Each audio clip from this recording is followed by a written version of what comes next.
Welcome to the My Curious Colleague podcast with your host, me, Denise Vinieri. I am a 20-year practitioner in the consumer engagement space, having worked for two large CPG organizations. My intent is to celebrate and share best practices with particular focus around the specialist and analyst roles and to give back to this great community. New product launches, they are the lifeblood of a brand. And really, who's better to provide that early read on consumer acceptance of new products than all my brand specialists and analyst colleagues in the consumer engagement space? Welcome to the My Curious Colleague podcast. I am your host, Denise Vinieri. And for those that don't know my origin story, well, here it is. With my son off to college, I decided to begin speaking and writing about my various consumer engagement roles, which I love. This led to starting a YouTube channel last year and now pivoting to podcasting. So for today's first solo episode, I'd like to offer some thoughts for supporting the brand when it comes to new products. You're going to need to get out your copybook and sharpen your pencils for this one because there are a lot of tips and tricks. So tip number one, you got to look yourself in the mirror and get real about your own data. So in my humble opinion, consumer care data is really qualitative data at best. And by that, I mean, it's not quantitative data, but it's definitely directional in nature and worth looking at closely. Also, it's self-reporting data. In other words, the consumer is contacting the company or it's incoming data, and therefore it is not coming in as representative of the US population. Just something to keep in mind as you're looking at this, as you're chatting with the brand. And also, this data really should be considered a legitimate early read, often before your new product launch, hasn't even achieved its targeted distribution or ACV metrics yet. And the other key point here about your data is that it really is just that one data point most often. When the brand is evaluating consumer acceptance of new products. So keep that in mind. It's rare that it's the only point that might suggest some sort of corrective action. However, I guess it's just something to think about. Tip number two, do partner with your brand lead on the launch. Actually, prior to the launch, you want to get a sense from the brand, all the consumer touch points or the marketing plans for this new product, including the scope and timing.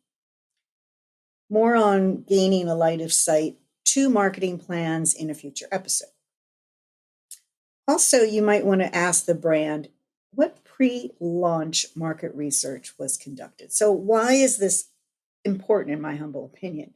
Well, this can be a gold mine of inspiration. It can point to potential issues or areas of confusion that consumers may have identified and what tweaks perhaps were made right before a launch. Also, you want to understand other product launches that the brand is benchmarking in terms of, trying to forecast their sales or other performance metrics such as trial and repeat or volume sales. What I like to do here is really align with my brand. So what products are they using for benchmarking and creation of all the above? And then which ones should I consider using for benchmarks? On to tip number three. You really want to thoughtfully think through the brand's business questions to help guide your analysis. So for this tip, I've got 4 business questions that the brand may ask you. So you probably know all these, but if not, be at the ready.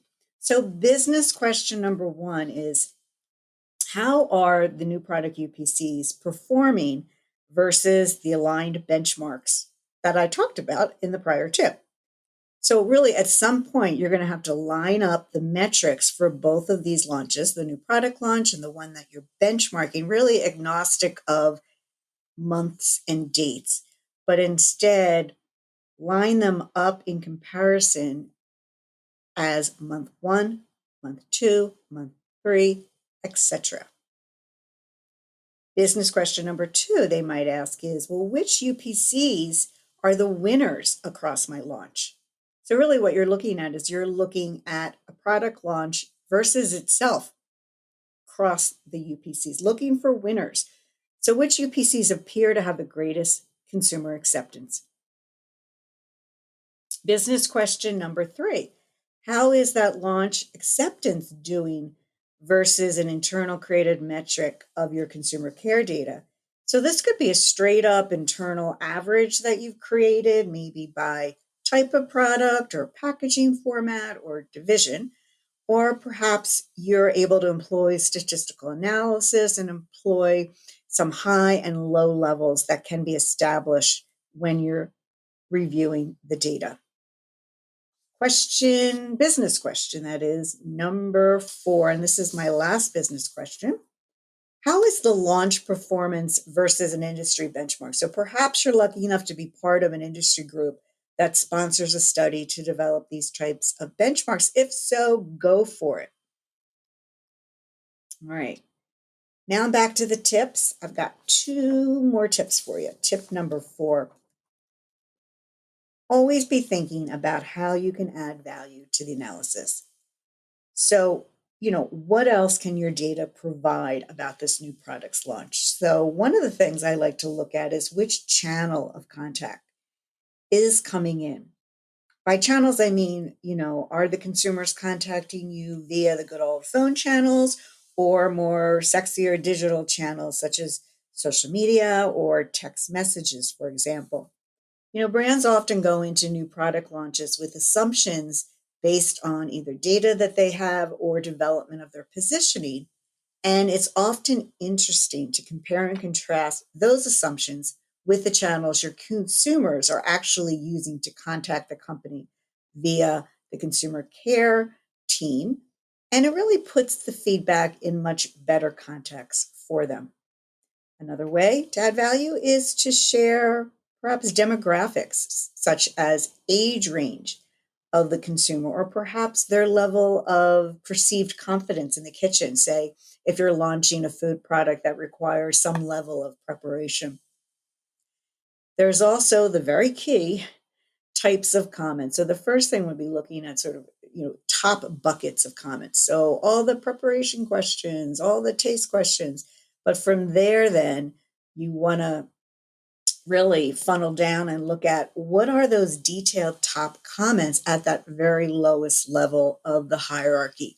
Here you're looking for deep insights that you can take back to a product developer or perhaps your cooking instruction folks to understand further. And this is important because at this stage, or the early stage of looking at the data, say month or one or two, you're really looking to identify areas to understand. And that's a good way to position any insights that you're seeing, because you're not really saying that you are recommending a corrective action immediatamente at this juncture. I have found, though, in food and beverage consumer product companies that once you get to month 3 or 4, the consumer acceptance generally is what it is. And you get to see some of the nuances of what consumers are thinking at that data point, or that cumulative data point, I should say. This then brings me to another really great way to add value, and that is to get to that bench top quickly. And that, I believe, is maybe like a research and development phrase, but I've heard it used along the way. And in this fast paced CPG world with consumer behaviors shifting all the time, you want to be nimble and able to move, evaluate, and decide with your partners. So perhaps you get the key folks around the bench top and compare your products. Maybe it's made at different times or via alternate cooking methods, such as oven versus microwave, say, for example, and see where the discussion goes from there. Be sure to bring your early read of the consumer data as well to reference and share out. Perhaps from that, you'll be asked to continue tracking the comments closely, or maybe the team might start exploring tweaks to some aspect of the product to be at the ready in the event that this way forward could increase consumer acceptance. Everyone has worked so hard on launching new products, so it's exciting to be a part of this process. If you've learned even a kernel of an idea or was inspired by this episode, please consider rating and reviewing the podcast and maybe even tell one of your colleagues to listen in.